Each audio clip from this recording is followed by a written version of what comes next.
Lumalaban ng patas, ngunit pag mga abuso'y lumagpas, mapipilitang magmula.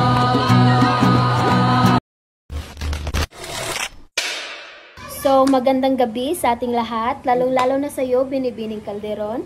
Ako nga pala si Angel C. Lagahit at ngayong gabi, meron akong i-interviewin na isang individual kung ano ang kanyang mga paghahanda sa Bagyong Tino. So, magandang gabi sa iyo, Ginoo.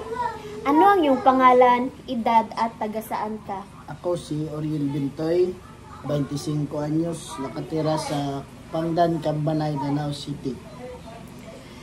Ano ang mga paghahanda na inyong ginawa noong nalaman mo na may paparating na bagyo? Nag-panic buying kami, bumili kami ng pagkain, mainom, at pinutol namin ang mga puno sa gilid ng aming bahay para hindi mapunta sa aming atop. Noong nanalasa ang Bagyong Tino, ano ang nangyari na inyong naranasan? Maraming mga puno na natumba at medyo kinabahan kami, pero okay lang kasi nakapaghanda naman kami ng maayos. Okay. So pagkatapos ng bagyo, ano ang inyong ginawa upang makabangon sa trahedya? Naglinis kami sa aming bakuran at inayos namin ang mga ibang nasira ng aming bahay. Medyo konti lang pero goods naman. Mayroon bang tulong na ibigay sa inyo ang gobyerno para sa inyong pagsisimula? Wala. Ano ang mensahe ninyo sa mga taong nawala ng mahal sa buhay at nawala din ang kanilang bahay? Ang masasabi ko sa kanila, huwag silang mawalan ng pag-asa at makakabangon din sila. Hindi ngayon, but bukas makabangon din sila at malayo ang mararating nila.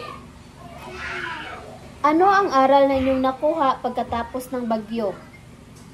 Maraming aral ang nakuha pagkatapos ng bagyo kasi sa mga nahitabo lang daan, murag daghan jud siya mga makatangay nga makatunan nga dili gid ta kumpiyansa gid kay wala ta kahibaw sa bagyo kung unsa iyang dala, hangin ba o tubig, kay sama sa panghitabo sa lungsod.